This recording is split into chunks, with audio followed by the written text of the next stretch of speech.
రెండవ దినవృత్తాంతాల గ్రంథం 16వ అధ్యాయం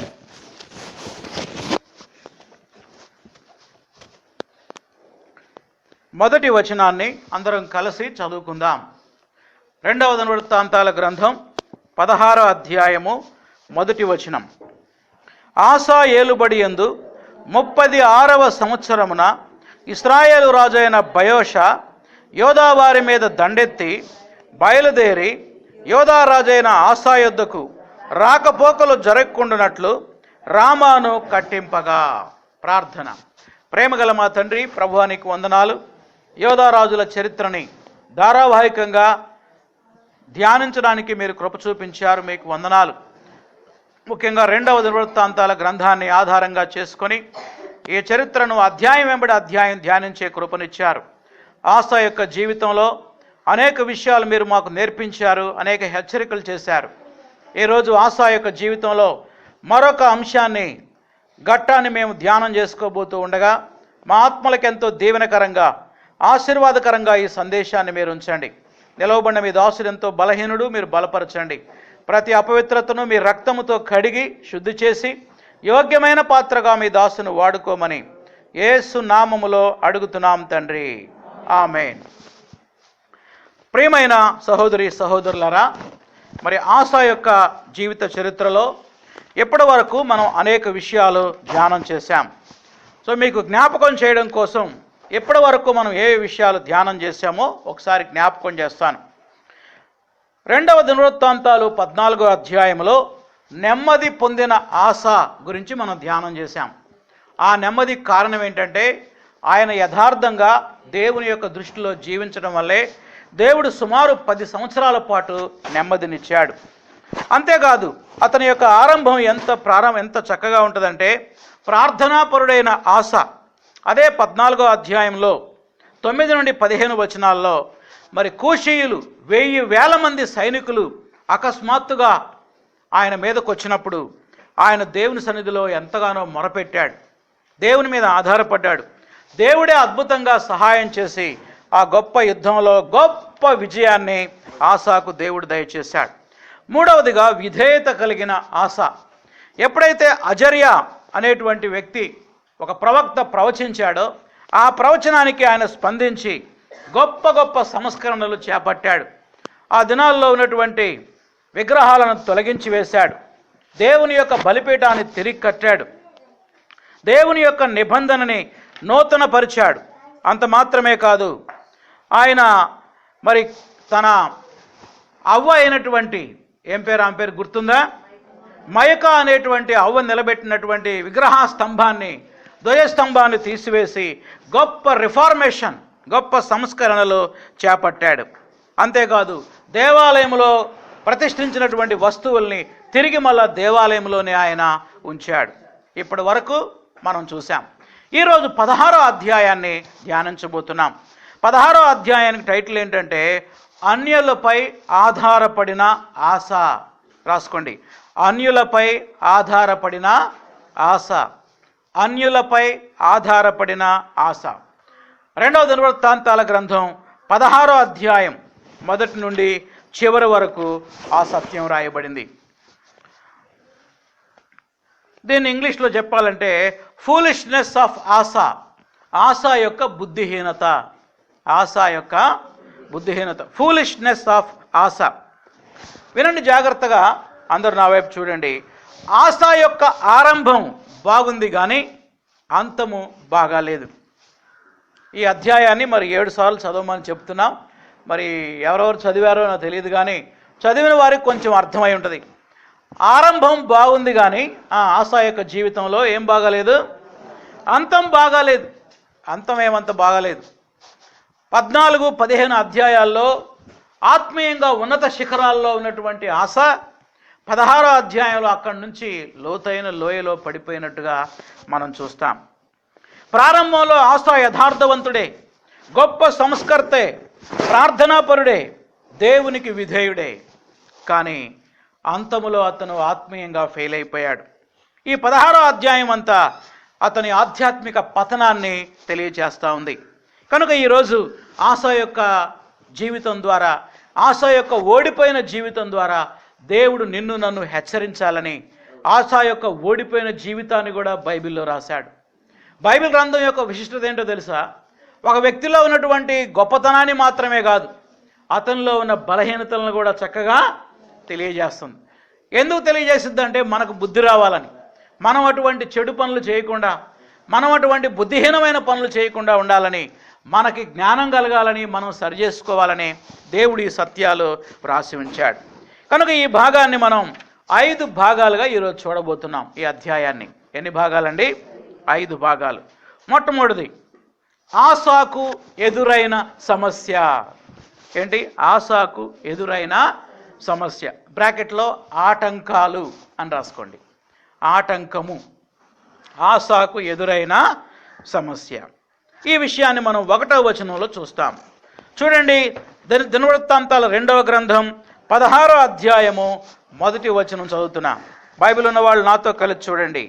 ఆసా ఏలుబడి యందు 36వ సంవత్సరమున ఇశ్రాయేలు రాజైన బయోషా యూదా వారి మీద దండెత్తి బయలుదేరి యూదా రాజైన ఆసా యొద్దకు రాకపోకలు జరగకుండానట్లుగా రామాను కట్టింపగా.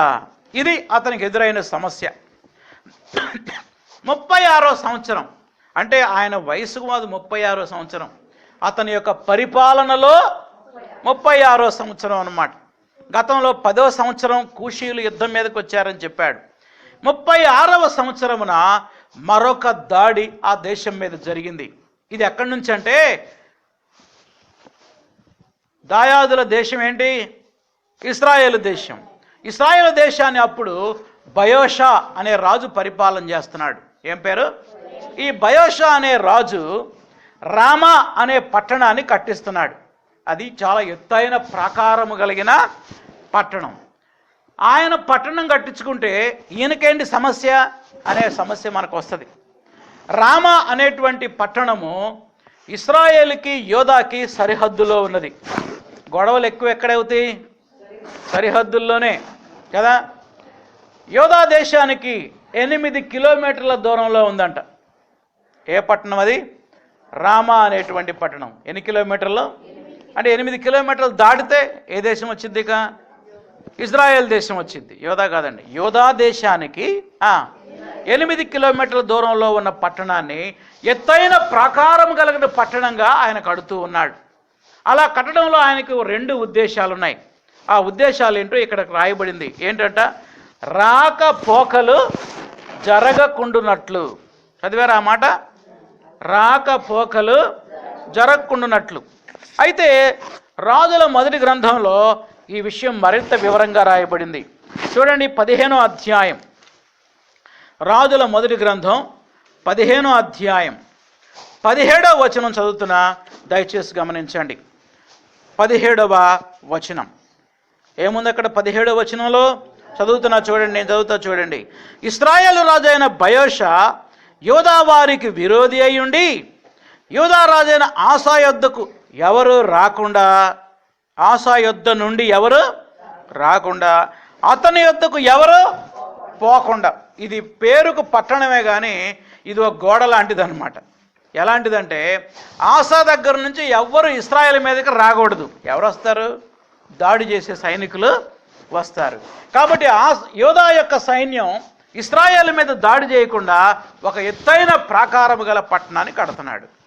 రెండవది, ఇశ్రాయేలు నుండి ఎవరు ఆసా దగ్గరికి వెళ్లకుండా. ఎక్కడి నుంచి అక్కడికి ఎవరు వెళ్తారు? రెహబాము టైంలో చాలామంది రాలేదా ఇశ్రాయేలు దేశం నుండి? అంటే దేశం ఏమైపోతుంది? ఖాళీ అయిపోతుంది అన్నమాట. రాజుగారి పవర్ ఏమైపోతుంది? తగ్గిపోతుంది. అప్పుడు బయోషా ఆలోచన చేశాడు, నా దేశ పౌరులు అక్కడ వాళ్ళు ఏర్పాటు చేసే సంక్షేమ కార్యక్రమాలను బట్టి వాళ్ళల్లో చేరిపోతారేమో, వీళ్ళు అటు చేరకుండా అటు నుంచి ఇటువైపు దాడి జరగకుండా ఉండాలని ఒక పెద్ద పట్టణాన్ని, పెద్ద ప్రాకారం గల పట్టణాన్ని ఎత్తైన గోడలతో కడుతున్నాడు. అది కనుక కడితే ఇక రాకపోకలు బంద్ అన్నమాట. ఎటెటు? యోధా నుండి ఇశ్రాయేలుకి ఈ రూట్లో పోయే అవకాశమే లేదు లేదు లేదు. ఇది అతనికి ఎదురైన సమస్య. ప్రియులారా, విశ్వాస జీవితంలో ఇలాంటి సమస్యలు ప్రతి కుటుంబంలో ఎదురవుతాయి, ప్రతి సంఘంలో ఎదురవుతాయి, ప్రతి సమాజంలో ఎదురవుతాయి, ప్రతి వ్యక్తికి ఎదురవుతాయి.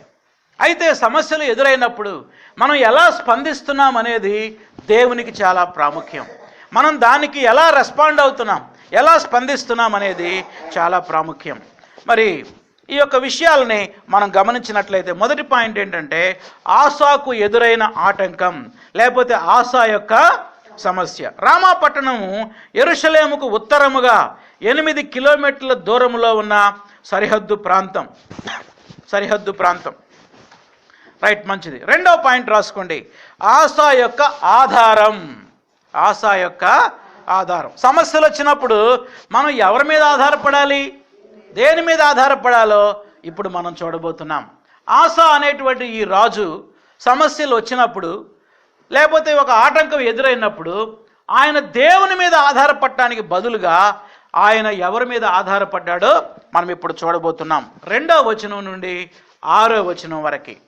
ఆటంకం 1వ వచనం, ఆధారం 2 నుండి 6 వచనాల వరకు. దీన్ని ఇంగ్లీష్లో చూస్తే రిలయన్స్ ఆఫ్ ఆసా లేకపోతే అలయన్స్ ఆఫ్ ఆసా. రిలయన్స్ లేదా అలయన్స్. ఆసా యొక్క ఆధారం. ఆసా ఏం చేశాడంటే ఆయన 2 పనులు చేశాడు. ఏం పని చేశాడు? 2 పనులు చేశాడు. ప్రాముఖ్యంగా ఒక పని అదేంటంటే he sent a message to Aram's king. Syria రాజు అయిన బెన్హదద్కి ఒక సందేశాన్ని పంపాడు. రాసుకోండి ఆ మాట. సిరియా రాజు అయిన ఎవరికి? బెన్హదద్కి ఒక సందేశాన్ని పంపాడు. మొట్టమొదటిది సందేశము, ABC అట్ రాసుకోండి. మొట్టమొదటిది ఏంటి? సందేశం. ఆసా పంపిన సందేశం. 2-3 వచనాలు. 2-3 వచనాలు. ఏమిటి సందేశం చూడండి, ఒకసారి చూద్దాం. 2వ దినవృత్తాంతాల గ్రంథం 16వ అధ్యాయంలో ఆ మెసేజ్ ఏంటో మనం చూద్దాం. నేను ఇప్పుడు 2వ వచనం 3వ వచనం చదువుతున్నా. బైబిల్ ఉన్న వాళ్ళు జాగ్రత్తగా చూడండి, లేని వాళ్ళు వినండి. ఆసా యెహోవా మందిరమునందు, గీత గీసుకోండి ఆ మాట, ఎక్కడంట? మందిరమునందు ఉన్న రాజనగరునందు. 2వది రాజనగరు, 1 మందిరము, 2వది ఉన్న బొక్కసములలో నుండి. బొక్కసము అంటే ట్రెజరీ బాక్స్, డబ్బు సంచి, ధన నిధి. మన చర్చిలో కూడా ఒక నిధి ఉందిగా, అక్కడ దాన్ని ఏమంటాం? ధన నిధి. ఇలాంటి నిధి దేవుని మందిరంలో ఒక నిధి ఉందంట. అలాగే రాజనగర్లో కూడా మరొక నిధి ఉంది. ఆ 2 నిధులలో నుండి చూడండి, వెండి బంగారము తీసుకొని దమస్కులో నివాసము చేసే సిరియా రాజుకు బెన్హదదునొద్దకు దూతలను పంపించి ఒక మెసేజ్ ఇచ్చాడు. ఏంటి ఆ మెసేజ్?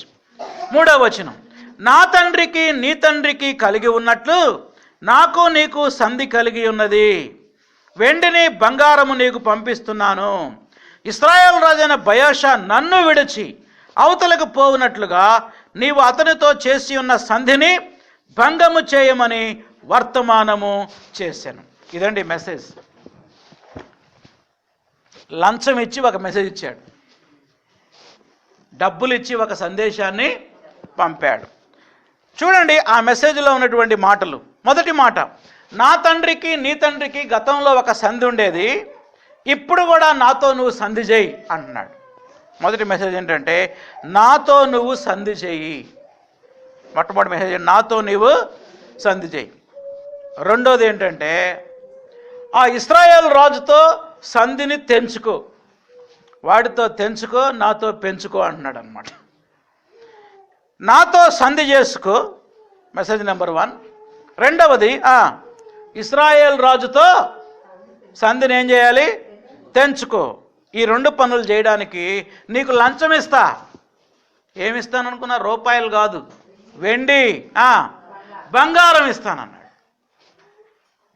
అయిపోయింది సందేశం. ఎందుకంటే ఈ పని చేసింది ఆయన. వినండి జాగ్రత్తగా. ఆ బయోషా రాజు, ఇశ్రాయేల్ రాజు ఉన్నాడే, వాళ్ళిద్దరికీ సంధి ఉంది. ఎవరెవరికి? బయోషా రాజుకి, సిరియా రాజుకి. ఆ సిరియా రాజు అండ చూసుకొని ఈ దాడి చేయడం మొదలుపెట్టాడు. అంటే ఈ ప్రాకారం గల పట్టణం కట్టడం మొదలుపెట్టాడు. అతను కనుక ఆ సంధి తెంచుకుంటే ఇతనికి ఇంకా ధైర్యము సరిపోదు, ఇశ్రాయేలు సైన్యం ఏమాత్రం సరిపోదు. ఇప్పుడు ఏమంటున్నాడంటే, వాడితో సంధి తెంచుకో, నాతో బంధాన్ని పెంచుకో. ఊరికినే వద్దులే, నీకేమిస్తాను, డబ్బులు ఇస్తాను అన్నాడు. ఎంత? వెండి మరియు బంగారం. రెండవ పాయింట్, బెన్హదదు యొక్క అంగీకారము. మొట్టమొదటిది ఆసా సందేశం, రెండవది బెన్హదదు యొక్క అంగీకారం. 4-5 వచనాలు. 4-5 వచనాలు. బి ఏంటి? ఆసా యొక్క సందేశం. బి ఏంటి? బెన్హదదు యొక్క అంగీకారం. దీనికి బెన్హదదు డబ్బులు తీసుకోగానే వాడికి సంతోషం అనిపించింది. బహుశా నేను అనుకుంటా ఆ ఇశ్రాయేల్ రాజు ఇచ్చే డబ్బుల కంటే బహుశా ఎక్కువ డబ్బులు పంపించి ఉంటాడు అన్నమాట. డబ్బు తీసుకొని ఓకే, వాడితో తెంచుకుంటా, నీతో పెంచుకుంటానన్నాడు. ఏంటది? సంధి. సంధి, బంధాన్ని పెంచుకుంటా. చూడండి 4-5 వచనాలు చదువుతున్నా నేను. 4-5 వచనాలు. బెన్హదదు రాజైన ఆసా మాట అంగీకరించి, అండర్లైన్ చేయండి. సిరియా రాజు పేరు ఏం పేరు? తన సైన్య అధిపతులను ఇశ్రాయేలు వారి పట్టణాల మీదకి పంపగా వారు ఇయోను, దాను, అబెల్మాయిము, నఫ్తాలి ప్రదేశములకు చేరిన పట్టణములను కొట్లను కొల్లబెట్టిరి. ఆ పట్టణాల్లో ఉన్న కొట్లన్నిటిని ఏం చేశారంట? కొల్లబెట్టారు. చూడండి, వెంటనే ఎప్పుడైతే డబ్బులు తీసుకున్నాడో తన సైన్యాన్ని ఇజ్రాయెల్ దేశం మీద పంపించాడు. ప్రస్తుతం రామా పట్టణం బోర్డర్లో ఉంది కదా, సెంట్రల్లో ఉన్న పట్టణాల మీద దాడి చేస్తున్నాడు అన్నమాట. ఆ సైనికులు అందరూ వచ్చారు. సుమారు 4 ప్రాంతాల్లో ఉన్నటువంటి పట్టణాల్లో పెద్ద పెద్ద కొట్లు కట్టారు, ధాన్యపు కొట్లు. ఆ కొట్ల మీద దాడి చేసి ఆ ధాన్యం అంతా దోచుకొని వెళ్ళిపోతున్నారు. వెంటనే వీడికి వర్తమానం వచ్చింది, అయ్యా ముందు ఆ పని ఆపి ముందు మనల్ని దోచుకునే వాళ్ళ సంగతే చూడమనగానే ఈ ప్రాకారం గల పట్టణాన్ని కట్టడం ఆపేసి, ఈ బిల్డింగ్ ప్రాజెక్ట్ ఆపేసి గబగబా వెళ్ళిపోయాడు అన్నమాట ఈ సైన్యం అంతా. ఎక్కడికి? దోచుకునే వాళ్ళ దగ్గర నుంచి కాపాడుకోవడానికి. దాంతో ఇక్కడ పని ఏమైపోయింది? ఆగిపోయింది. ఆసా వేసిన ప్రణాళిక నెరవేరింది, సక్సెస్ అయింది, అది విజయాన్ని పొందింది. చూడండి తర్వాత మాట, 5వ వచనం. బయోషా అది విని రామాను ప్రాకారములతో కట్టించుట మానివేసి, అండర్లైన్ చేయండి ఆ మాట, తాను చేయుచున్న పనిని ఏం చేశాడు? చాలించాడు. ఎందుకని? తన దేశమే ఇప్పుడు అటాక్ గురవుతుంది, తనను తాను కాపాడుకోవాలి. వేరే వాడి మీద దాడి చేయడం ఆపేసి ముందు తన ప్రాణరక్షణలో పడిపోయాడు అన్నమాట. సి ఆసా చేపట్టిన నిర్మాణము. ఆసా చేపట్టిన నిర్మాణం. అప్పుడు ఆసా ఏం చేశాడంటే రామాపట్టణం మీదకి వచ్చేసరికి ఏం కనపడ్డాయి? అక్కడ బిల్డింగ్ ప్రాజెక్ట్ ప్రారంభమైంది కానీ ముగింపు కాల. అక్కడ రాళ్ళు ఉన్నాయి, దూలాలు ఉన్నాయి. ఆ రాళ్ళు దూలాలన్నీ లాక్కొని వెళ్ళి వాడు ఎత్తైన ప్రాకారాలు కట్టుకున్నాడు అక్కడ. చూడండి 6వ వచనం. అప్పుడు రాజైన ఆసా యోధా వాళ్ళందరినీ సమకూర్చెను. వీరు పోయి బయోషా కట్టించుచున్న రామాపట్టణపు రాళ్లను సర్కిల్ తీసుకోండి. ఏమేంటంట? తర్వాత రెండోది దూలాలు తీసుకొని వచ్చారు. వాటితో ఆసా గెబను, మిస్పాను ప్రాకారము గల పట్టణములుగా కట్టించను. అతను డిఫెన్స్, తన యొక్క దేశాన్ని రక్షించుకోవడం కోసం ఆయన ఏం చేశాడంటే ప్రాకారము గల పట్టణాలని కట్టించుకున్నాడు. ఇదండి ఆసా చేసినటువంటి పని. ఇదంతా కొన్ని మాటల్లో చెప్తా, జాగ్రత్తగానండి. అందరు కళ్ళు తెరిచి వినాలా, కళ్ళు మూసుకొని వినొద్దు ఎవరు, జాగ్రత్తగా వినండి. ఏం జరిగింది? ఇప్పుడు రామాపట్నాన్ని కట్టిస్తూ ఉంటే ఆసా చేసిన పని ఏంటి? 3 పాయింట్లు చెప్పాను నేను. ఆసా పంపిన సందేశం, బెన్హదదు యొక్క అంగీకారం, మూడవది ఆసా చేపట్టిన నిర్మాణం. మొట్టమొదటి ఆసా పంపిన సందేశం ఒట్టి లెటర్ పంపల. లెటర్తో పాటు డబ్బు, వెండి మరియు బంగారం. ఎక్కడిది? దేవాలయంలో ఉన్నటువంటి నిధిని, రెండవది రాజనగర్లో ఉన్న నిధిని తీసి పంపించాడు. ఏంటి మెసేజ్? నీవు నాతో సంధి చేసుకో, మీ నాన్నకి మా నాన్నకి ఉన్నట్టుగానే. రెండవది ఇశ్రాయేలుతో సంధిని తెంచుకో అన్నాడు. ఎప్పుడైతే బెన్హదదు ఆ డబ్బులను చూసి ఆశపడ్డాడో, వెండి బంగారాన్ని, వెంటనే ఆడితో సంధి తెంచుకున్నాడు. ఆసాతో సంధిని పెంచుకున్నాడు. ఇమ్మీడియట్లీగా తన సైనికుల్ని ఇశ్రాయేలు మీద అటాక్ పంపించాడు. ఆ వార్త విని బెన్హదదు బయాషా ఆ వార్త విని రామాపట్నాన్ని కట్టివేయడం ఆపివేసి ఏం చేశారు, తన యొక్క దేశాన్ని కాపాడుకోవడానికి వెళ్ళిపోయాడు. ఇదే అదనుగా తీసుకొని ఆసా ఏం చేశాడంటే ఆ దూలాలు ఆ రాళ్ళు ఊరకు దొరికినాయి కదా, అవన్నీ దోచుకొని వచ్చి గెబా అనేటువంటి పట్టణాన్ని, మిస్పా అనే పట్టణాన్ని ప్రాకారము గల పట్టణాలుగా, ఆ పట్టణాల చుట్టూ ఎత్తైనటువంటి గోడల్ని కట్టుకొని తన యొక్క దేశ రక్షణ కొరకు ఏర్పాటు చేసుకున్నాడు. ఇదంతా చూస్తూ ఉంటే మనకేమనిపిస్తుంది? ఆశ గెలిచినట్టు కనపడుతుందా, ఓడిపోయినట్టు కనపడుతుందా? గెలిచినట్టే కనపడుతుంది. అర్థమైందా? కానీ నిజానికి ఇది చాలా గొప్ప ఓటమి, చాలా గొప్ప ఓటమి, భయంకరమైనటువంటి ఓటమి, ఘోరమైనటువంటి ఓటమి. It is not success, it is failure. రాసుకోండి. ఇది ఆశా యొక్క విజయం కాదు, కానీ ఇది అతని యొక్క ఆధ్యాత్మిక ఓటమి. ఇది అతని యొక్క ఆధ్యాత్మిక ఓటమి. ఇది భౌతికంగా మనం చూస్తే ఎలా కనపడుతుందంటే ఆశా తన తెలివితేటలతో గొప్ప విజయాన్ని సాధించినట్టుగా మనకు కనబడుతుంది.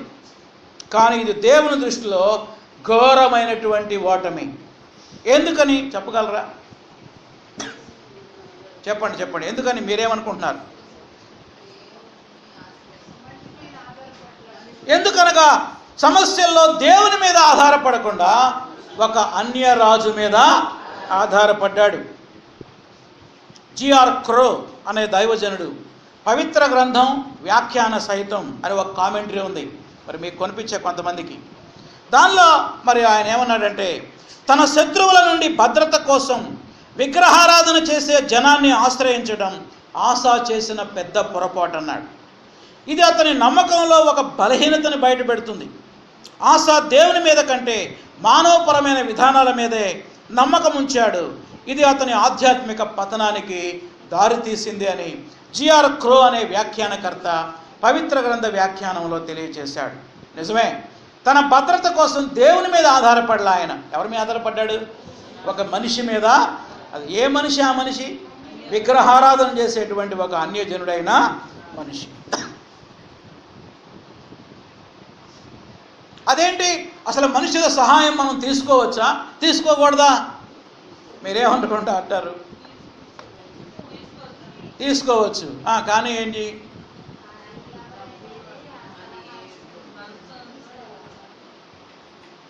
లైఫ్ అప్లికేషన్ బైబిల్లో ఒక అద్భుతమైన మాట అన్నాడు. It is not sin to use human means to solve our problems, but it is sin to trust them more than God. తెలుగులో ఏంటంటే, మనుషులను మన సమస్యలలో మనుషులను ఉపయోగించుకోవడం తప్పు కాదు, కానీ మనుషుల సహాయాన్ని తీసుకోవడం తప్పు కాదు, కానీ మనుషుల మీదనే ఆధారపడటం పాపం. రాసుకోండి ఆ మాట. మనుషుల సహాయాన్ని కోరడం పాపం కాదు, కానీ మనుషుల మీదనే ఆధారపడటం భయంకరమైన పాపం. దేవుని మందిరంలో ఉన్న నిధి ఇది ఎందుకు ఇచ్చారండి? దేవుని సేవ జరగడానికా, లేకపోతే ఆశారాజు తనను తాను కాపాడుకోవడానికా? దేవుని సేవకు ఉపయోగించాల్సిన డబ్బుని స్వార్థం కొరకు ఉపయోగించాడు. ఎవరు? రాజు అయిన ఆశ. ఇది పాపం కదా? నీ రాజనగరంలో సొమ్ము ఇచ్చేవేమో, దేవుని మందిరంలో దేవుని ప్రజలు త్యాగపూర్వకంగా ఇచ్చినటువంటి కానుకల్ని నీ స్వార్థం కోసం ఉపయోగించడం ఎంత భయంకరమైన పాపం. దేవుని బిడ్డలైన మనం ఈ విషయంలో చాలా జాగ్రత్తగా ఉండాలి. ఈ దినాల్లో దేవుని సొమ్ము కూడా రకరకాలుగా ఖర్చు పెడతా ఉన్నారు కొంతమంది. మందిరంలో సొమ్ముని కొంతమంది స్వార్థం కోసం, వాళ్ళ స్వార్థం కోసం వాడుకుంటూ ఉంటారు. మందిరంలో సొమ్ముని కొంతమంది వడ్డీలకు ఇస్తారు. ఎవరి డబ్బు అది? దేవుని డబ్బు. దేవుని ప్రజలు కానుకలు ఇచ్చి దేవుని సేవ చేయండి అయ్యా అంటే ఆ డబ్బుని పెంచి పెద్ద చేయడానికి ఏం చేస్తారు? ఇతరులకి వడ్డీలకు ఇస్తారు. ఎంత పాపం అండి అసలు అది, ఎంత పాపం. మరికొంతమంది దేవుని యొక్క సొమ్ముని సొంత అవసరాలకి వాడుకుంటారు. తర్వాత ఇద్దాంలే, దేవుడి డబ్బులు ఉన్నాయి కదా తర్వాత ఇద్దాంలే. ఒకసారి మేము మంచిర్యాలలో సేవ చేసేటప్పుడు మాకు మంచిర్యాలలో ఎలా ఉంటుందంటే ప్రతి సంవత్సరం లెక్కలు చెబుతారు. ఈ సంవత్సరం ఆదాయం ఎంత వచ్చింది, ఈ సంవత్సరం ఎంత ఖర్చు అయింది, ప్రస్తుతానికి ఎంత ఉంది మన ధననిధులు. సంవత్సరానికి ఒకసారి మరి చర్చి ప్రతిష్ట రోజున చెప్తూ ఉంటారు. ఒకరోజు ఒక సంవత్సరం చెప్పిన తర్వాత ఒక ఆమె మా ఇంటికి వచ్చింది. అయ్యగారు చర్చిలో 10,000 ఉన్నాయిగా, నాకు 5,000 వడ్డీకి ఇవ్వండి. అంటే చర్చిలో డబ్బులు ఉన్నాయని చెప్పడం కూడా తప్పైపోయిందన్నమాట. ఆ రోజు మేము ఏ ఉద్దేశంతో చెప్పాము, ప్రజలందరికీ తెలియాలి ఎంత ఆదాయం వస్తుంది, ఎంత ఖర్చు అయింది, ఎంత మిగిలింది.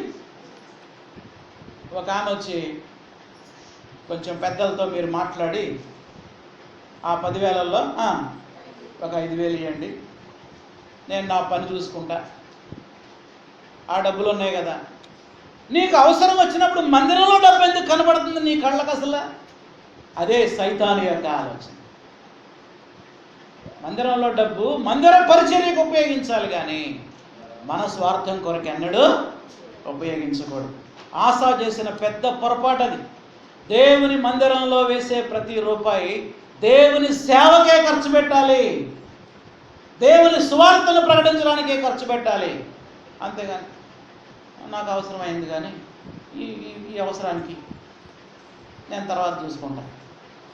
దేవుని మందిరానికి ప్రతిష్ఠించిన ఏ వస్తువు నువ్వు ఇంటికి తీసుకెళ్ళవు. దేవుని మందిరంలో సమర్పించిన ఏ కానుక నీ స్వార్థానికి ఎన్నడూ ఉపయోగించకూడదు. ఎవడిచ్చాడు నీకు హక్కు, ఆశ? దేవుని మందిరంలో ఉన్నటువంటి సొమ్ముని తీసుకెళ్ళి ఒక లంచం ఇవ్వడానికి ఎవడిచ్చాడు నీకు హక్కు? ప్రజలందరూ అనుకుంటున్నారు ఆశ భలే తెలివిగా ప్రవర్తించి మన దేశాన్ని కాపాడాడు అనుకుంటున్నారు, ఆశ గెలిచాడు అనుకుంటున్నారు. ఆశ గెలవల, ఏమైపోయాడు? ఓడిపోయాడు. దేవుని మందిరపు సొమ్ము విషయంలో మనం జాగ్రత్తగా ఉండాలి. దేవుని మందిరపు సొమ్ముని దుర్వినియోగం చేసినా, స్వార్థానికి ఉపయోగించినా, దాన్ని వడ్డీలకు ఉపయోగించినా, సొంత వాటికి ఉపయోగించినా మనము శాపగ్రస్తులం అవుతాం. ఆ శిక్ష మన మీదకి తప్పకుండా వస్తుంది. ఆ శిక్ష మన మీదకి రాకుండా ఉండాలని దేవుడు ఈ హెచ్చరికని మనకు చేస్తాడు. దేవుని డబ్బు మన చేతిలో ఉంటే భయం వేయాలండి. ఏమేయాలి? భయం. అమ్మో ఇది దేవుడిది, ఇది నాది కాదు, నా ఇష్టం వచ్చినట్టు నేను వాడకూడదు, నేను దేవునికి లెక్కప్పు చెప్పాలి. ఆ భయం అనేది మనలో ఉండాలి. ఆశ ఇలా ఎందుకు అన్య రాజుపై ఆధారపడ్డాడు అనే దాన్ని నేను ధ్యానం చేశాను. అసలు ఎందుకు ఆశ ఇలాంటి పని చేశాడు, ఏమై ఉంటుంది, దానికి కారణం ఏంటని నేను అధ్యయనం చేసినప్పుడు దేవుడు నాకు 2 తలంపులు ఇచ్చాడు. హెడ్డింగ్ పెట్టుకోండి, ఆశ ఇలా ఎందుకు అన్యరాజుపై ఆధారపడ్డాడు. ఆశ ఎందుకు ఇలా అన్యరాజుపై ఆధారపడ్డాడు? 2 రీజన్స్. మొట్టమొదటి రీజన్ ఏంటంటే he forget the word of God. దేవుని వాక్య సత్యాన్ని మరచిపోయాడు. ఏంటి చెప్పండి? దేవుని వాక్య సత్యాన్ని మర్చిపోయాడు. దేవుని వాక్యం ఏం చెబుతుంది? మన మీదకి ఎవరైనా యుద్ధానికి వచ్చినప్పుడు, లేదా మనం మరొక చోటికి యుద్ధానికి వెళ్ళినప్పుడు ఏం చేయాలని దేవుని వాక్యం చెప్తుందో ఒకసారి మనం చూద్దాం. నిర్గమాకాండము 23వ అధ్యాయంలో ధర్మశాస్త్రములో ఇశ్రాయేలు ప్రజలకు దేవుడు అద్భుతమైనటువంటి వాగ్దానాలు ఇచ్చాడు. అవన్నీ మర్చిపోయాడు ఈయన. ఒకసారి చూడండి, నిర్గమాకాండం 23వ అధ్యాయము 22వ వచనం చదువుతున్నా నేను, దయచేసి చూడండి.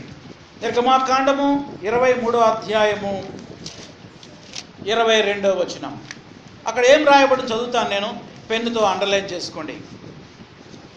అయితే నీవు ఆయన మాట జాగ్రత్తగా విని నేను చెప్పింది యావత్తు చేసిన యెడల నేను నీ శత్రువులకు శత్రువును, నీ విరోధులకు విరోధిని. బా, ఏం వాగ్దానం అండి! ఇది మర్చిపోయాడు. అండర్లైన్ చేయండి. ఇప్పుడు చదివారా ఈ మాట? నీవు నా ఆజ్ఞలు అనుసరిస్తే నీ శత్రువులకు నేను శత్రువుని, నీ విరోధులకు నేను విరోధిని. 23వ వచనం.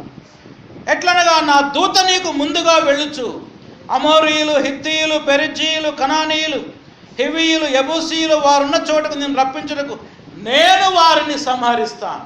అండర్లైన్ చేయండి, నేను వారిని సంహరిస్తాను. అంటే ఈ వాగ్దానం ఏం చేశాడు? ఆస మర్చిపోయాడు. ద్వితీయోపదేశ కాండంలో ఒక అధ్యాయం ఉందండి. అచ్చంగా యుద్ధానికి వెళ్ళేటప్పుడు ఏం చేయాలో ఒక అధ్యాయమే చెప్పాడు దేవుడు. అది ఎక్కడంటే 20వ అధ్యాయం, ద్వితీయోపదేశ కాండం 20వ అధ్యాయంలో మనం యుద్ధానికి వెళ్తున్నప్పుడు ఎలా ఉండాలో కొన్ని మాటలు ఉన్నాయి అక్కడ.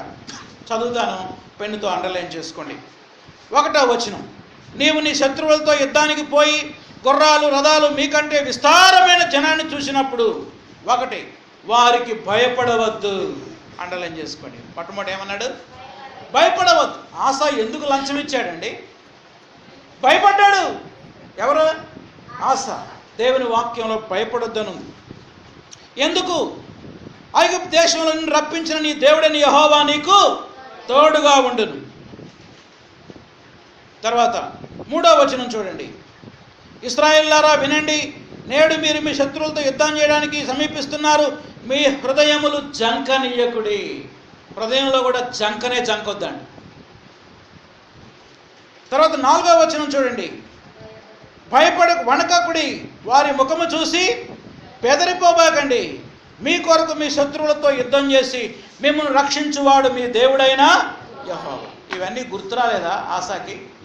రాలా. అందుకని ఈ forget the word of God, దేవుని వాక్యాన్ని ఏం చేశాడు ఆయన? మర్చిపోయాడు. అందుకే అలా రెస్పాండ్ అయ్యి అలా స్పందించాడు. ప్రియులారా, ఇక్కడ హెచ్చరిక ఏంటంటే, మనం ఎప్పుడైతే దేవుని వాక్యం మర్చిపోతామో అప్పుడే మనుషుల మీద ఆధారపడతాం. అది రాసుకోండి ఆ మాట. దేవుని వాక్యం మనం మర్చిపోతే ఎవరి మీద ఆధారపడతాం? మనుషుల మీద ఆధారపడతాం. మనుషుల మీద ఆధారపడతాం. నీ ఆధారం ఎవరు? మనుషుడా, దేవుడా? 2వ పొరపాటు ఏంటో మనం చూద్దాం. He forget the past victories given by God. గతములో దేవుడిచ్చిన విజయాలను మర్చిపోయాడు. గతములో దేవుడిచ్చిన విజయాలను మర్చిపోయాడు. ఆస ఇది ఎన్నో సంవత్సరం? 36వ సంవత్సరంలో ఉన్నాడు కదా. ఈ 36 సంవత్సరాల్లో గతంలో యుద్ధాలు జరగలేదా? అప్పుడు దేవుడు విజయం ఇయ్యలేదా? చెప్పండి, ఎవరితో యుద్ధం జరిగింది? కూషీయులు వచ్చారు. ఎంతమంది?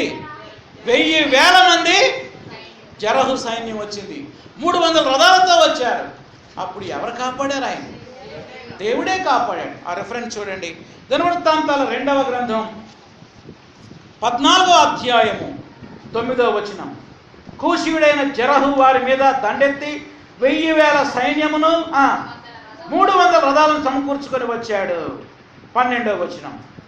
యెహోవా ఆ కూషీయులను ఆసా ఎదుటను యోధా వారి ఎదుటను నిలవనీయక వారిని మొత్తినందున వారు పారిపోయారు. ఆసా ఇవన్నీ గుర్తులేదా? చరిత్రలో దేవుడు ఎన్ని కార్యాలు చేశాడో, ఎంత చక్కగా దేవుడిని రక్షించాడో, దాన్ని కూడా నువ్వేం చేశావు? మర్చిపోయావు. ఎప్పుడైతే మర్చిపోయాడో వెంటనే మనిషి మీద ఏం చేస్తున్నాడు? ఆధారపడుతున్నాడు. ఓకే, అందరూ ఇప్పుడు నా వైపు చూడండి. ఆస మనిషి మీద ఆధారపడటానికి 2 కారణాలు చెప్పాను. ఏమేంటి? 1 వాగ్దానాలు మర్చిపోయాడు. 2వది దేవుడు చేసిన కార్యాలు కూడా మర్చిపోయాడు. నీకు ఇప్పుడేమైనా సమస్య ఎదురైందనుకో, నీ జీవితంలో నువ్వు మారు మనసు పొందినప్పటి నుంచి ఇప్పటిదాకా దేవుడు అనేక సమస్యల నుంచి ఎలా నిన్ను విడిపించాడో నువ్వు జ్ఞాపకం చేసుకోవాలి. అప్పుడు జ్ఞాపకం చేసుకుంటే నీకేమొచ్చింది? ధైర్యం వస్తుంది. నువ్వు మళ్ళీ దేవుని వైపు చూస్తావు. సైతాన్ ఇవేమి గుర్తుకు రాని, చూసావా నీకు ఎంత పెద్ద సమస్య వచ్చిందో అని చెప్తాడు. అప్పుడు వెంటనే నువ్వు మనుషుల మీద ఆధారపడతావు. మనుషుల మీద మనం ఆధారపడకుండా ఉండాలంటే 2 పనులు చేయాలి. 1 వాక్యము వాగ్దానాలు గుర్తు చేసుకోవాలి. 2వది గతంలో దేవుడు చేసిన గొప్ప మేలులను జ్ఞాపకము చేసుకొని దేవుని స్తుతించి మళ్ళీ దేవుని సహాయం కొరకు వేడుకోవాలి. అయ్యా, గతంలో నువ్వు సహాయం చేసావయ్యా, ఇప్పుడు కూడా మాకు సహాయం చేయను ఆయన.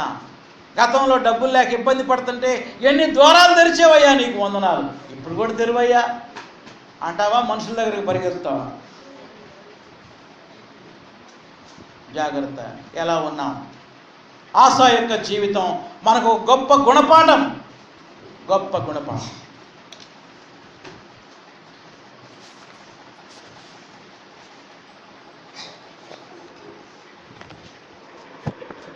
మూడో పాయింట్లోకి వద్దాం.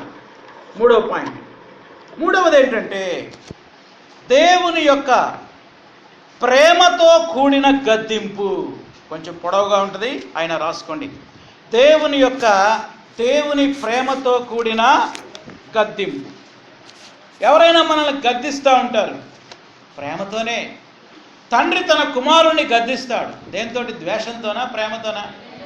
అరే మరీ చీకటైన దాకా ఉండబాకురా, రాత్రి 12 గంటల దాకా ఎందుకు రోడ్ల మీద తిరుగుతావు, ఎందలాడు రాయ్యా, వచ్చి భోజనం చేసావు, ముద్దని పడుకో అని బతిమలాడతాడు, హెచ్చరిస్తాడు, గద్దిస్తాడు. ఎందుకు? ద్వేషంతోనా, ప్రేమతో? కానీ కొడుకు అర్థం కాదు. ఒక అమ్మాయికి తల్లి చెప్తూ ఉంటుంది, హెచ్చరిస్తూ ఉంటుంది, గద్దిస్తూ ఉంటుంది. ఆ అమ్మాయికి ఏం అర్థం కాదు. ఎప్పుడు మా మమ్మీ ఇంతే, మా డాడీ ఇంతే చెబుతూ ఉంటాడు ఎప్పుడు అనుకుంటా ఉంటాడు. ఇక్కడ తండ్రి అయిన దేవుడు కూడా ఆసాని గద్దించడానికి ఒక ప్రవక్తను పంపాడు. దేవునికి స్తోత్రం, హల్లెలూయా. ఆ గద్దింపు ఎందుకో తెలుసా? ప్రేమతో కూడిన గద్దింపు. అంతేగాని అతను ఏదో నాశనం చేయాలని కాదు, అతను పశ్చాత్తాపడాలని, పాపాన్ని ఒప్పుకోవాలని. 7 నుండి 9 వచనాలు. ఎక్కడి నుంచి ఎక్కడి దాకా? 7 నుండి 9 వచనాలు. ఇక్కడ ఒక ప్రవక్తను పంపించాడు. ప్రవక్త పేరు హనానీ. చూడండి 7వ వచనంలో ఉన్నాడు. ఏం పేరు ఇతని పేరు? చదువుతా నేను 9 వరకు. ఆ కాలమందు దీర్ఘదర్శి అయిన హనానీ యూదా రాజైన ఆసా యొద్దకు వచ్చి అతనితో ఇలాగూ ప్రకటించెను, నీవు నీ దేవుడైన యెహోవాను నమ్ముకొనక సిరియా రాజును నమ్ముకొంటివే. అండర్లైన్ చేయండి అన్నమాట. సిరియా రాజు యొక్క సైన్యము నీ వశము నుండి తప్పించుకొని పోయెను.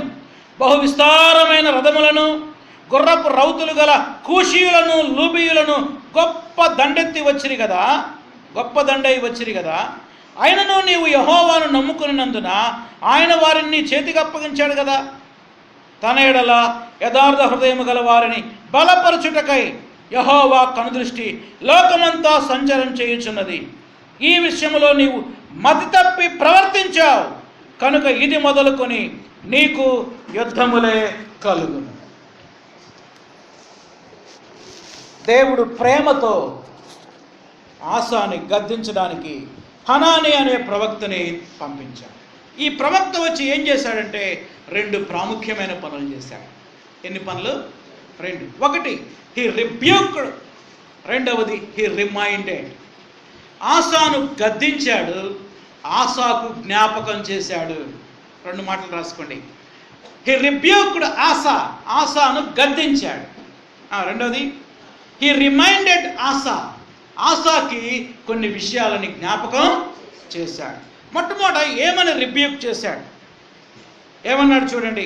యెహోవాను నమ్ముకొనక సిరియా రాజును నమ్ముకొంటివే. గద్దింపది. ఎందుకు అలా చేసావు నువ్వు? తర్వాత రెండవది రిమైండింగ్. 8వ వచనం. ఏమి జ్ఞాపకం చేశాడు? గతంలో కూషీయులు, లూబీయులు దండెత్తి నీ మీదకి వస్తే నువ్వు దేవుణ్ణి నమ్ముకుంటే దేవుడు నీకు సహాయం చేయలేదా? చేశాడు కదా అని గతంలో దేవుడు చేసిన కార్యాలని ప్రవక్త ఏం చేస్తున్నాడు? జ్ఞాపకం చేస్తున్నాడు. అంతేకాదు దేవుడు తన మీద ఆధారపడే వాళ్ళకి ఎలా సహాయం చేస్తాడో కూడా జ్ఞాపకం చేస్తున్నాడు. ఇది కంఠత వాక్యం అండి. వీలైతే ప్రతి విశ్వాసి కంఠస్థం చేయాలి. ఏమిటా కంఠత వాక్యం? చూడండి 9వ వచనం.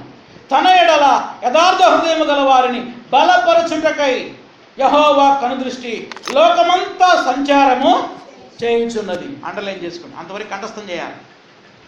తన ఎదుట యథార్థమైన హృదయం గల వారిని బలపరచడానికి అండర్లైన్ చేయండి. దేవుడు అంట లోకమంతా ఆయన కళ్ళు చూస్తూనే అంట ఎవరైతే యథార్థ హృదయం కలిగి ఉంటారో వాళ్ళని ఏం చేయాలని? బలపరచాలి. అంటే దేవుని యొక్క సహాయము ఎప్పటికీ సిద్ధంగా ఉంది. నువ్వు కోరితే. మనమేం కోరట్లేదు. దేవుడు సహాయం చేస్తానన్నాడు, బలపరుస్తానన్నాడు, విజయాన్ని ఇస్తానన్నాడు. అంటే నువ్వు నాకొద్దు, ఆ సిరియా రాజే కావాలి. దేవా నువ్వు నీ అవసరం నాకు లేదు, నీ అవసరం నీతో నాకు అవసరం లేదు, నేను మనుషుల వైపే చూస్తా, మనుషుల మీద ఆధారపడుతున్నానని మనం అంటున్నాం. అది కంఠత వాక్యం అండి. తన ఎడల యథార్థ హృదయం గల వారిని బలపరచుటకై యెహోవా కనుదృష్టి లోకమంతా. దేవుడు నిన్నే చూస్తున్నాడు. నువ్వు వచ్చి యేసయ్యా అని అడిగితే నిన్ను బలపరచాలని, నీకు సహాయం చేయాలని, నీకు విజయం ఇవ్వాలని, నీ అవసరాలు తీర్చాలని దేవుడు వెతుకుతున్నాడు. అడుగుడి మీకు ఇయ్యబడు. నేను అడగను, నేను మనుషులనే అడుగుతాను. అంటే మనం ఎవరిని నమ్ముతున్నాం? దేవుడినా మనిషినా? మనిషినే. వాళ్ళైతే ఖచ్చితంగా నాకు ఇస్తారు, వాళ్ళు బాగా ధనవంతులు, వాళ్ళు చాలామందికి ఇచ్చారంట, నాకు కూడా ఇస్తారేమో, నేను పోయి వాళ్ళనే అడుగుతా. ఏం దేవుడిని అడగలేవా? ఒక్కసారైనా దేవుని మీద నువ్వు ఆధారపడలేవా? అతను జ్ఞాపకం చేస్తున్నాడు, దేవుని యొక్క విల్లింగ్నెస్ని కూడా జ్ఞాపకం చేస్తున్నాడు. ఇంకా ఏం గద్దించాడో 9వ వచనం లాస్ట్ లైన్ చూడండి. నీవు మతి తప్పి ప్రవర్తించితివి. బా, ఎంత సూటిగా చెప్పాడండి ప్రవక్త రాజుతోటి. ఏమన్నాడు? మతి తప్పి ప్రవర్తించితివి. ఇంగ్లీష్ బైబిల్ ఏముందో తెలుసా? You have done foolishly. బుద్ధిహీనంగా ప్రవర్తించావు. You are a fool. నువ్వు ఒక బుద్ధిహీనుడివి అన్నాడు. ఎవరిని? ఆసా రాజుని. You are a pool.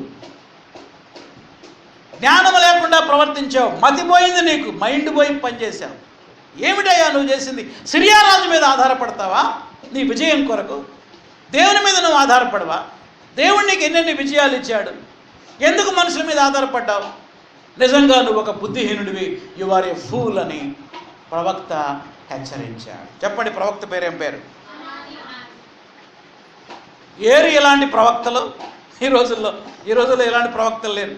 రాజుగారి దగ్గరికి వెళ్ళి నువ్వే గెలుస్తావయ్యా, రాజు చిరకాలము జీవించును గాక అనేవాళ్ళు ఉన్నారు. కానీ నువ్వు ఫూల్ అని చెప్పగలిగే దమ్ము ఈనాటి పాస్టర్లకు లేదు, చాలామందికి లేదు. రోషము కలిగిన సేవకుడు అండి ఈయన. ఎవరు? హనాని. రోషము కలిగిన సేవకుడు. He pronounced God's judgement. అంతేకాదు, చివరికి దేవుని యొక్క తీర్పును కూడా ప్రకటించాడు. ఏమిటా తీర్పు? ఇది మొదలుకొని లాస్ట్ లైన్ చూస్తున్నారా? నీకు యుద్ధములే జరుగు. దీనికి దేవుడు నీ మీద పంపించినటువంటి తీర్పు ఏంటంటే, ఫ్రమ్ టుడే, ఈ రోజు నుంచి. గతంలో 10 సంవత్సరాలు నీకు యుద్ధం లేకుండా దేవుడు ఏమిచ్చాడు? నెమ్మది. ఇప్పుడు నెమ్మది లేదు, డైలీ నీకు యుద్ధమే అని ప్రకటన చేశాడు. ఒకసారి ఇవన్నీ చెప్తా, జాగ్రత్తగా గుర్తుపెట్టుకోండి. ఏంటి హనానీ యొక్క ప్రవచనం? 1, యెహోవాను నమ్ముకొనకుండా సిరియా రాజును నమ్ముకొంటివే అని గద్దించాడు. 2, గతంలో కూషీయుల మీద దేవుడిచ్చిన విజయాన్ని జ్ఞాపకం చేశాడు. 3, యథార్థవంతులకు దేవుడు ఏ విధంగా సహాయం చేస్తాడో దాన్ని జ్ఞాపకం చేశాడు. 4, నువ్వు మైండ్ పోయి మతి తప్పి ఒక ఫూల్ లాగా బిహేవ్ చేసావని గద్దించాడు. చివరి మాట, దేవుని యొక్క తీర్పుని ప్రకటించాడు. 5 విషయాలు ఆయన సందేశంలో. ఎవరి మెసేజ్లో ఇది? చెప్పండి, హనానీ యొక్క సందేశంలో 5 things. 4వ అంశం, ఆసా యొక్క ఆగ్రహము. అబ్బో, కోపం వచ్చింది దీనికి. ఎవరికి? ఎవడరా నువ్వు? నన్నే ఫూల్ అంటావా? నేను ఎవరిని అనుకున్నావు? చెప్పు, నేను ఎవరిని? ఈ దేశాన్ని పరిపాలించే ఎన్ని గుండెలు నీకు?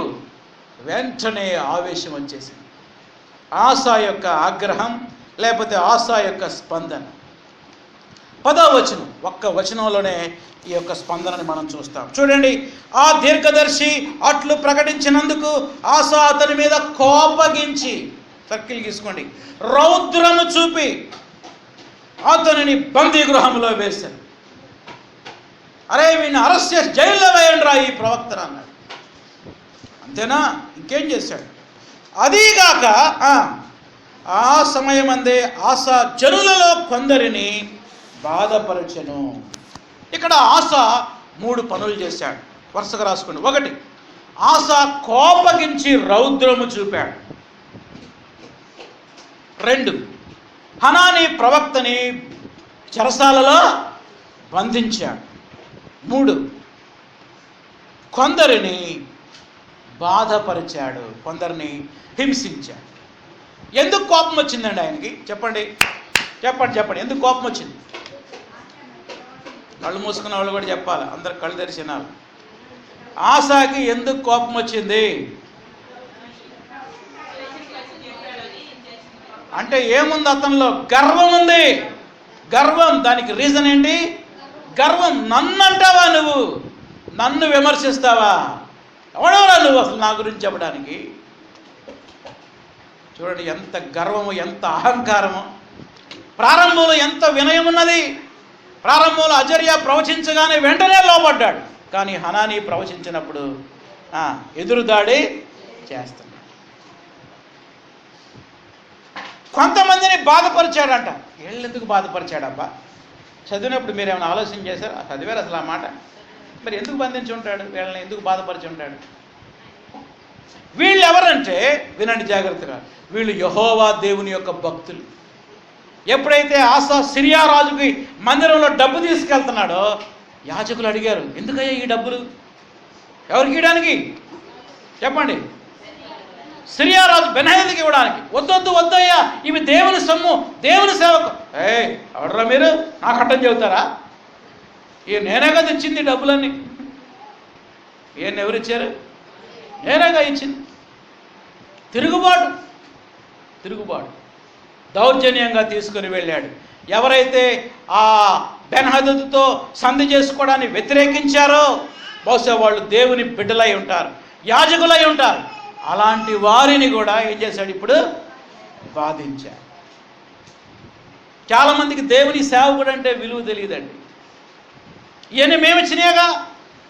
ఒకసారి ఒక ఊరిలో మేము సేవ చేస్తున్నాం. ఇలాంటి రోజుల్లో ధాన్యం వస్తాయి కదా. ఒక ఆయన వచ్చి ఒక బస్తా వడ్డు అప్పి తర్వాత ఇస్తానన్నాడు నన్ను. ఏమేమన్నాడు? లేదులేయ్యా, ఇవి అమ్ముకోవాలి, దీంతో మా పిల్లలకి ఏదో ఫీజు కట్టాలో లేదా ఏదో చేయాలని చెప్పాను. ఆయన ఇవన్నీ అసలు ఎవరు ఇచ్చారు? మేము ఇచ్చినాయేగా. ఇవన్నీ ఎవరి? మాయగా. ఫుల్ తాగున్నాడు అనమాట. ఇవన్నీ మాయగా. మేమిచ్చి మాకియడానికి ఏమైంది? నువ్వు ఒకసారి దేవునికి ఇచ్చిన తర్వాత అది నీది కానే. ఆసాకి ఎంత గర్వం అంటే, ఇవన్నీ మేమిచ్చినాయే, మేమిచ్చిన డబ్బులు మా ఇష్టం వచ్చినట్టు మేము వాడుకుంటాం. వ్యతిరేకించిన వాళ్ళందరినీ బాధపరిచాడు, హింసించాడు. ఎంత భయంకరమో చూడండి.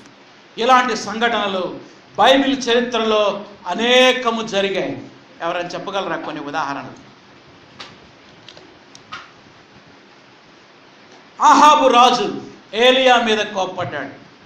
నువ్వే ఈ ప్రజల్ని బాధపడుతున్నావు అన్నాడు. ఎవరు? ఆహాబు. 2, యెజబెల్ రాణి ఏలియాతో అన్నది, రేపు పాడికి నీ ప్రాణం తీస్తా అన్నది. ఎవరు? యెజబెల్ రాణి. 3, ఆహాబు మికాయా అనే ప్రవక్తని బంధించి జైల్లో వేశాడు. నువ్వు యుద్ధానికి వెళ్తున్నావు, ఓడిపోతావు, చచ్చిపోతావు అంటే ఎప్పుడు ఈడంతే, నేను ఓడిపోతానని చెబుతాడు. ముందే ఈయన్ని బంధించండి అని మికాయా ప్రవక్తని బంధించాడు. 4, హేరోదు రాజు బాప్తిసం ఇచ్చి యోహాన్ని ఏం చేశాడు? చెరసాల్లో ఉంచేశాడు. ఎందుకు? నీవు నీ తమ్ముడు భార్యను ఉంచుకున్నావు, నువ్వు వ్యభిచారివి అని చెప్పినప్పుడు బాప్తిసం ఇచ్చి యోహాన్ చెప్పగానే వీడిని అరెస్ట్ చేయండి అన్నాడు. అంతే. ఎవరు? హేరోదు రాజు. 4, పరిసయ్యులు. 5వదిగా యేసయ్యను చంపాలనుకున్నారు. యేసయ్య వాళ్ళకి సత్య సువార్తను చెప్తా ఉంటే పరిసయ్యులు యేసయ్యని చంపాలనుకున్నారు. ఒకసారి 5 ఎగ్జాంపుల్ చెప్తా. ఆహాబు ఏలియా మీద కోప్పడ్డాడు. యెజబెలు ఏలియాని చంపుతానని శపథం చేసింది. ఆహాబు మికాయా అనే ప్రవక్తని బందీ గృహంలో ఉంచేశాడు. హేరోదు బాప్తిసమిచ్చి యోహానుని చెరసాల్లో వేశాడు. పరిసయ్యులు యేసును చంపాలని చూశారు, చంపారు కూడా. ఇదంతా బైబిల్ చరిత్రలో. మరి ఇప్పుడు సంగతి ఏంటి? ఇప్పుడు కథ కూడా అదే. పాస్టర్ గారు తాగుబోతు తనం గురించి చెప్పాడో, పాస్టర్ నా గురించే ప్రసంగం చెప్పాడు ఈరోజు అంతా. నేనేగా తాగుబోతుని అంటాడు.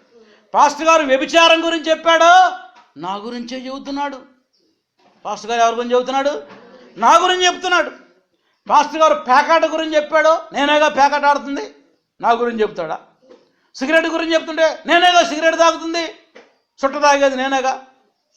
అదిగో మనం చూశాడు నేను సిగరెట్ తాగటం, అందుకే ఈరోజు ఆ ప్రసంగం చేస్తున్నాడు. చూడు ఎంత దారుణం. కోపం గురించి చెబితే నా గురించి చెప్పాడు, నేనేగా కోప్పడేది. వడ్డీల గురించి చెబితే నేనేగా వడ్డీకి ఎత్తుంది, నా గురించి చెప్పాడు పాస్టర్ గారు. లేరా ఇట్లా వ్యతిరేకించేవాళ్ళు? నేను రాను ఈ చర్చికి. దేవుడు తన సేవకుడు ద్వారా నీతో మాట్లాడుతుంది, ఎందుకంటే నువ్వు సరి చేసుకోవాలని. నీ మీద ద్వేషంతో కాదు చెప్పేది. నా గురించి చెప్పాడను, నీ గురించి చెప్తే నువ్వు సరి చేసుకో, మంచిదేగా. సరి చేసుకుంటావా, తిరుగుబాటు చేస్తావా? చర్చికి వెళితే చాలు నా గురించి చెప్తాడు పాస్టర్ గారు. అసలు నీ గురించి ఎందుకు చెప్తామండి మేము? వాక్యంలో ఏది ఉంటే అది చెబుతాం. నీ గురించి ఎందుకు చెబుతాం? నీ గురించి చెప్పాలనుకుంటే నీకే సూటిగా చెప్తాం. అర్థమైందా మీకు? ఇక్కడ దొరికేదే మనకు గంట టైంలో నీ గురించి ఎందుకు చెప్తే నాకేం లాభం? ఎప్పుడు చూసినా నా గురించి చెబుతాడు, నాకెళ్ళే చూసి చెబుతున్నాడు, ఏలు కూడా నాకెళ్ళే చూపిస్తున్నాడు. తిరుగుబాటుదారులుగా తయారవుతున్నారు ఈ దినాల్లో సంఘస్థులు. ఏం చేస్తారు? ఒకటి, నేను ఈ చర్చికి రానంటారు, ఇంకో చర్చికి పోతారు. రెండు, ఈ పాస్టర్ని తీసేయాలి. ఈ పాస్టర్ని ఏం చేయాలి? రాయబాబు గారి దగ్గరికి కంప్లైంట్ ఇవ్వాలి మనం. రాము పాస్టర్ మాకొద్దు. ఎప్పుడు చూసినా ఏం చేస్తున్నాడు? మా గురించి కాదు, నా గురించి చెబుతున్నాడు, నా గురించి. కొంతమంది చర్చిలోనే గొడవ చేస్తారు.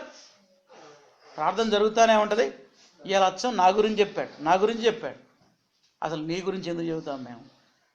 దేవుని వాక్యములో ఏది వ్రాయబడితే, ఈరోజు 16వ అధ్యాయం తీసింది నీకోసమా? ఎవరి కోసం తీశారు? ఇది ఒక క్రమమైన పద్ధతిలో వస్తున్నాం మనం. అర్థమవుతుందా? ఇది సెలెక్ట్ చేసిన ప్రసంగం కాదు. సైతాన్ నీకేం చూసావా, నీ గురించి చెప్పాడు, నీ గురించి చెప్పాడు చూసావా? పాస్టర్ ఎప్పుడు అంతే, ఈ పాస్టర్ ఎప్పుడు అంతే. కొంతమంది పాస్టర్ మీద దుష్ప్రచారం చేస్తారు. నా గురించి చెబుతున్నాడు కాబట్టి ఈయన మీద కొన్ని నిందలు వేయాలి, ఎట్టగొట్ట ఈయన్ని బదనాం చేయాలి, ఈయన్ని చెడగొట్టాలి, ఈయన పేరు చెడగొట్టాలి. అందరూ చెబుతూ ఉంటారు, చూసావా నేను ఆదివారం నా గురించి చెప్పాడు, చూసావా పోయిన ఆదివారం నా గురించి చెప్పాడు, పోయిన ఆదివారం అచ్చం నా గురించి చెప్పాడు. నేను రాను ఈ చర్చికి, నేను రాను.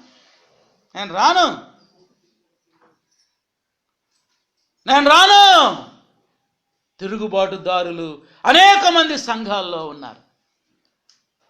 జాగ్రత్త. తిరుగుబాటు చేస్తే నీకే నష్టం, సేవకుడికి ఏం నష్టం లేదు. బందీగృహంలో ఉన్నటువంటి హనానిని ఒక్క క్షణంలో దేవుడు విడిపించగలడు. దేవునికి స్తోత్రం, హల్లెలూయా. కానీ నీ భవిష్యత్తు, నీ జీవితం ఏంటో ఒక్కసారి నువ్వు ఆలోచన చేసుకో. దేవుడు ఈ ప్రవచనాన్ని పంపింది నిన్ను నాశనం చేయాలని కాదు, ప్రేమతో కూడిన గద్దింపు. దానికి పేరే పెట్టా నేను. ఏం గద్దింపు అది? ఆ ప్రేమ నీకు అర్థం కావట్లా, నీ గద్దింపే అర్థం అవుతుంది. ఎందుకంటే కీర్తనల గ్రంథం 50వ కీర్తన 17వ వచనం నుండి 20వ వచనం చదువుతా నేను, దయచేసి చూడండి. కీర్తనల గ్రంథం 50వ కీర్తన 17వ వచనం నుంచి 22వ వచనం చదువుతా నేను, దయచేసి చూడండి. ప్రతి ఒక్కరు బైబిల్ తీసి చూడాలి. ఎందుకలా ప్రవర్తిస్తున్నాడు ఆశ? నువ్వెందుకలా ప్రవర్తిస్తున్నావు? ఆన్సర్ ఇది, 17వ వచనం. దిద్దుబాటు నీకు అసహ్యం కాదా? అసలు ఇష్టమే ఉండదండి. ఏంటది? అండర్లైన్ చేయండి. నీవు నా మాటలు నీ వెనకకు తోసివేస్తావు. దొంగను చూసినప్పుడు వాళ్ళతో ఏకీభవిస్తావు. వ్యభిచారులతో నీవు సాంగత్యం చేస్తావు. కీడు చేయాలని నువ్వు నోరు తెరుస్తావు. నీ నాలుగు కపటము కల్పిస్తావు. నీవు కూర్చొని నీ సహోదరుల మీద కొండలు చెబుతున్నావు. ఎవరి మీద? నీ తల్లి కుమారుని మీదే అపనిందలు మోపుతున్నావు. దిద్దుబాటు అంటే ఇష్టం లేదు. ఆశకి ఏమాత్రం ఇష్టం లేదు. దిద్దుబాటు అంటే నీకు ఇష్టమా, అసహ్యం? ఆన్సర్ చెప్పండి. ప్రశ్న అర్థమైందా? దిద్దుబాటు అంటే నీకు ఇష్టమా, అసహ్యమా? రాసుకో ఆ ప్రశ్నే. ఆన్సర్ ఏంటో నువ్వే రాసుకో. చాలామందికి ఇష్టం ఉండదండి దిద్దుబాటు అంటే. ఇష్టం నా గురించి ఎందుకు చెప్పాలంటే ఆయన వాక్యం మీద ఆయన చెప్పుకోమను, నా సంగతి ఎందుకు ఆయనకి? అంటే నీకేమి ఇష్టం లేదు, దిద్దుబాటు అంటే ఇష్టం లేదు, సరి చేయబడటం ఇష్టం లేదు. బైబిల్ చరిత్రలోనే కాదు, ఈనాడు సంఘ చరిత్రలో కూడా, ఈ రోజుల్లో కూడా ఇలాంటి వ్యక్తులు, ఆశాలు అనేక మంది ఉన్నారు. దైవ సేవకుల మీద తిరుగుబాటు చేసేవారు. ఏ దైవ సేవకుడు ఒక వ్యక్తి గురించి చెప్పడండి. అసలు వాక్యం చెప్పడానికే టైం సరిపోక వస్తున్నాం మేము. మీ గురించి చెప్పడం మాకు టైం ఆడుంది. ఈ అధ్యాయం ఎలా కంప్లీట్ చేయాలా ఈ గంటలో అని నేను ప్రయాసపడను. ప్రతి వచనాన్ని మనం ధ్యానం చేస్తున్నాం. ఏమైనా పక్కకి వెళ్తున్నామా? చూస్తున్నారా మీరు? ప్రతి వచనాన్ని. అలాంటి బుద్ధి నీకు ఎందుకు వచ్చిందంటే అది సైతాను ఇచ్చినటువంటి బుద్ధి. సైతానుకు మనం చోటిస్తున్నాం. దేవుడు నీతో మాట్లాడితే వినయ విధేయతలతో పశ్చాత్తాపడు. ప్రభు ఈరోజు నాతో మాట్లాడేవయ్యా, ఈ పాపం నాలో ఉన్నదయ్యా, నన్ను క్షమించయ్యా, సరి చేసుకో, నీ జీవితం బాగుపడుతుంది. తర్వాత చూద్దాం.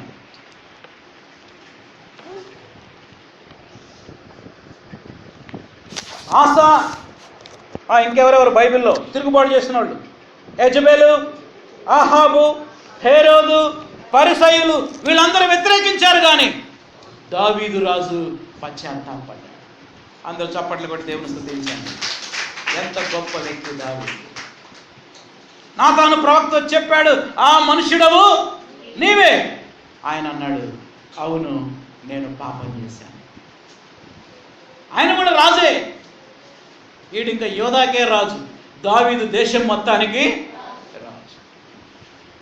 నాతాను ప్రవక్త చెప్పాడు, నీవు ఆ భార్యని, ఉరియా భార్యని ఉంచుకున్నావు, నువ్వు ఉరియాని చంపావు, నీవే ఆ మనుషుడు అనగానే, ఎవడరా నువ్వు నన్ను గద్దించడం అన్నాడా?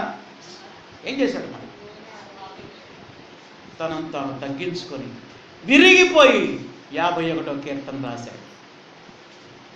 నువ్వు పశ్చాత్తాపడతావా? దావీదులాగా, ఆసాలాగా తిరుగుబాటు చేసే వ్యక్తిగా ఉన్నావా? నీవు పరిశీలన చేసుకో.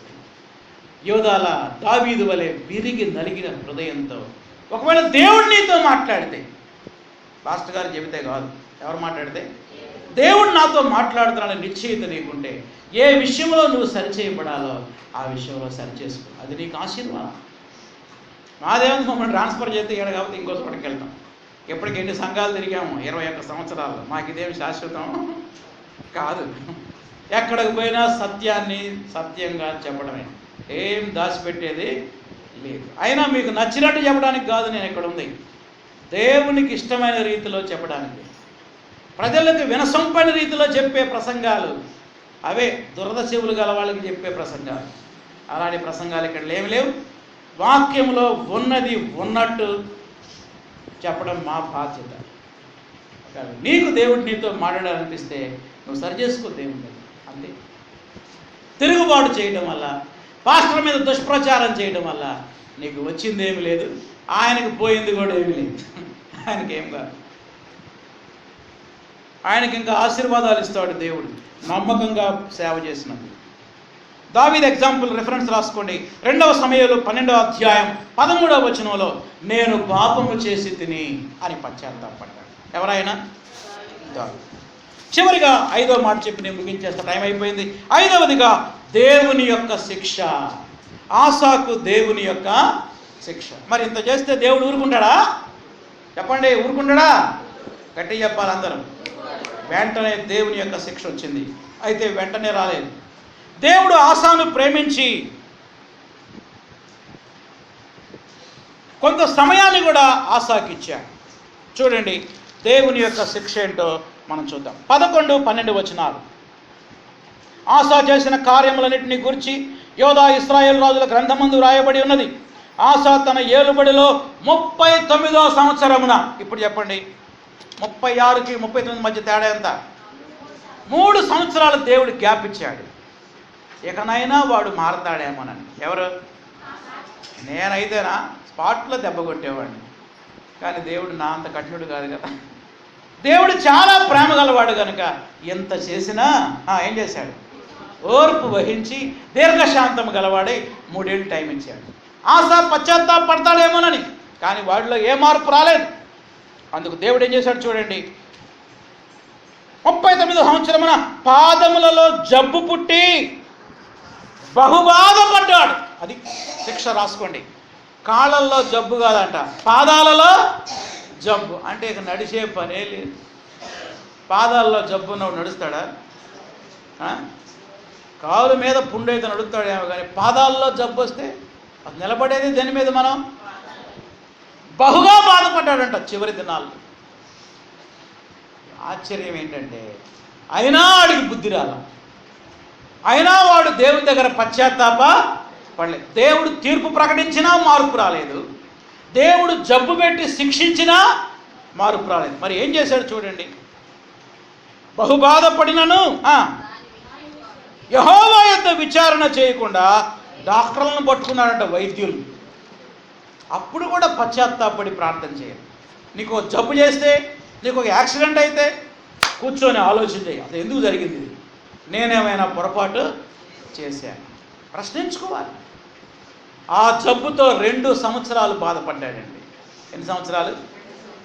2 సంవత్సరాలు బాధపడ్డాడు. కానీ ఒక్కసారి కూడా యేసయ్యా, యెహోవా దేవా నన్ను క్షమించు అని కానీ, నన్ను పాపిని అని కానీ పశ్చాత్తాపం కలగలేదండి.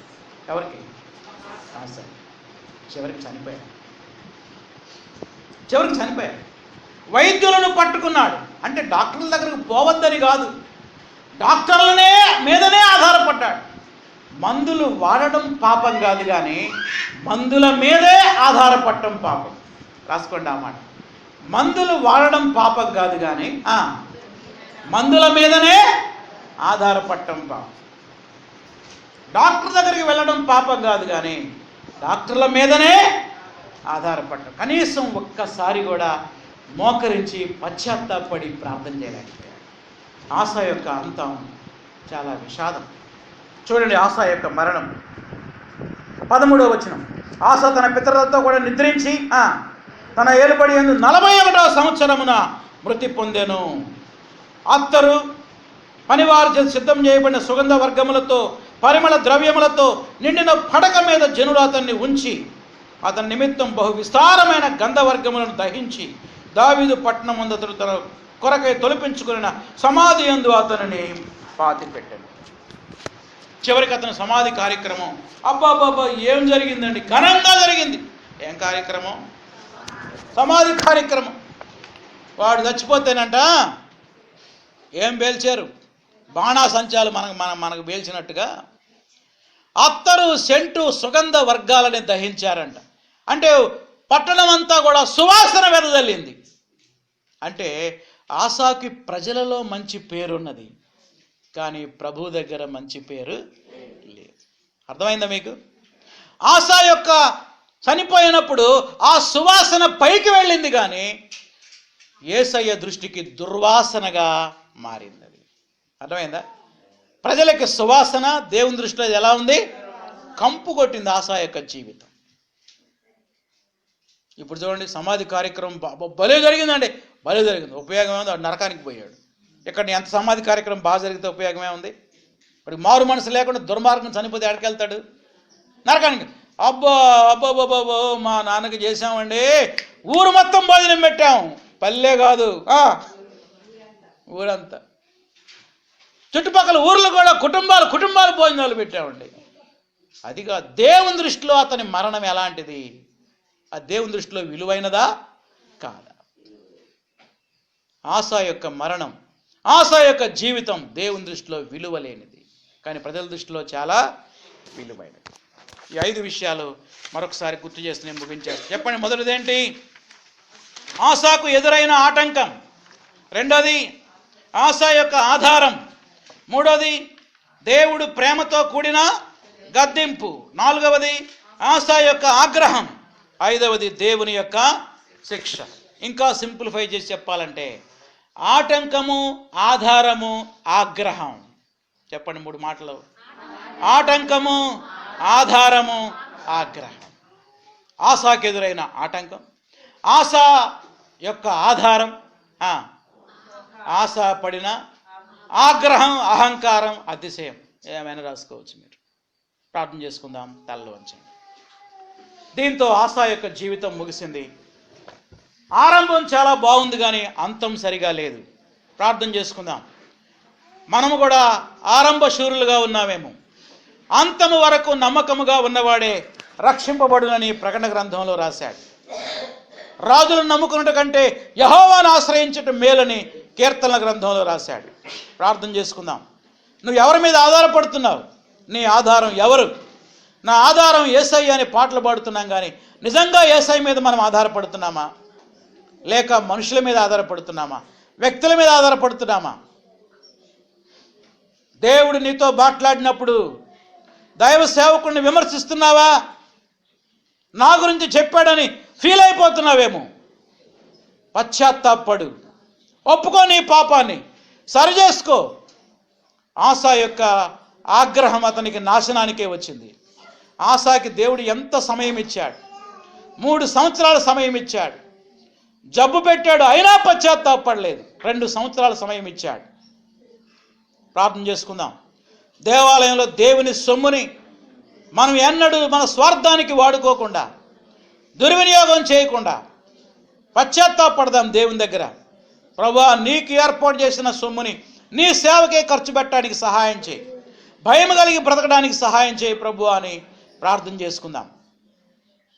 ఆశ లాంటి అవిధేయత నా జీవితంలో లేకుండా, అహంకారం లేకుండా, ఆగ్రహం లేకుండా, దిద్దుబాటు నీకు అసహ్యంగా ఉందా? దిద్దుబాటు నీకు ఇష్టంగా ఉందా? దిద్దుబాటు అంటే అసహ్యంగా అనిపిస్తే దేవుని శిక్ష నీ మీదకి వస్తుంది.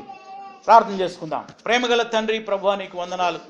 ఆశ యొక్క జీవితాన్ని ఈరోజు మేము ముగించుకోవడానికి సహాయం చేశారు. ఆశకి ఆటంకాలు ఎదురైనప్పుడు యేసయ్య నీ మీద ఆధారపడకుండా అన్య రాజు మీద ఆధారపడ్డాడు ప్రభువా. లంచం ఇచ్చాడు తండ్రి. అటువంటి చెడు పనులు మేము చేయకుండా ఉండడానికి సహాయం చేయండి. మీ మీదే మేము ఆధారపడటానికి సహాయం చేయండి. ముఖ్యంగా నీ మందిరం సొమ్ముతోటి దేవా మా స్వార్థం కొరకు మేము ఉపయోగించుకోకుండా ఎంతో జాగ్రత్తగా ఖర్చు పెట్టడానికి సహాయం చేయమని ప్రార్థన చేస్తున్నాం తండ్రి. భయభక్తులు కలిగి ఖర్చు పెట్టడానికి సహాయం చేయండి. మేము మీకు ఇచ్చిన తర్వాత ఇక అది మాది కాదు మీదే అన్న సంగతిని మేము గ్రహించడానికి సహాయం చేయండి. దానిపై మాకు ఎలాంటి హక్కు లేదన్న సత్యాన్ని మీరు మాకు నేర్పించినందుకు వందనాలు. దేవా, మీ వాక్యం ద్వారా మమ్మల్ని గద్దిస్తున్నప్పుడు తిరుగుబాటు చేసే స్వభావం మాలో లేకుండా లోబడే స్వభావం దయచేయండి. దావీదులాగా నేను పాపం చేశాను అని ఒప్పుకొని సరిచేసుకునే మనసు దయచేయండి. ఆశ లాంటి అహంకారం కానీ, ఆశ లాంటి అతిశయం కానీ, ఆశ లాంటి ఆగ్రహం మా జీవితంలో లేకుండా మీరు చేయండి. నువ్వు అనేక సమయాలు మాకు ఇస్తున్నావు ప్రభువా, అయినా పశ్చాత్తాపడలేకపోతున్నాను. ఇంకా లోకాన్నే ప్రేమిస్తున్నాం, మమ్మల్ని క్షమించండి ప్రభువా. ఇంకా ఎవరికైతే మారు మనసు లేదో వాళ్ళు ఇప్పుడే మారు మనసు పొందడానికి సహాయం చేయండి. మారు మనసు పొంది బాప్తిసం తీసుకొని కూడా లోకాశల్లో పాపాల్లో జీవించే వారిని ఇప్పుడే పశ్చాత్తాపానికి నడిపించండి. మా జీవితాలు మేము సరిచేసుకునే కృప దయచేయమని యేసు నామములో అడుగుతున్నాం తండ్రి, ఆమేన్. ప్రభు యేసు రక్తమే జయం, అపవాది క్రియలకు లయం. ప్రభు యేసు రక్తమే జయం, అపవాది క్రియలకు లయం. ప్రభు యేసు రక్తమునకు సంపూర్ణ విజయం, అపవాది క్రియలకు అనంత నాశనం. హల్లెలూయా, స్తుతి స్తోత్రం, ఆమేన్. మన తండ్రి అయిన దేవుని ప్రేమ, ప్రభు అయిన యేసుక్రీస్తు కృప, పరిశుద్ధాత్మ అనే సహవాసము ఇప్పుడు ఎల్లప్పుడూ సదాకాలం మనకు తోడై ఉండును గాక. ఆమేన్.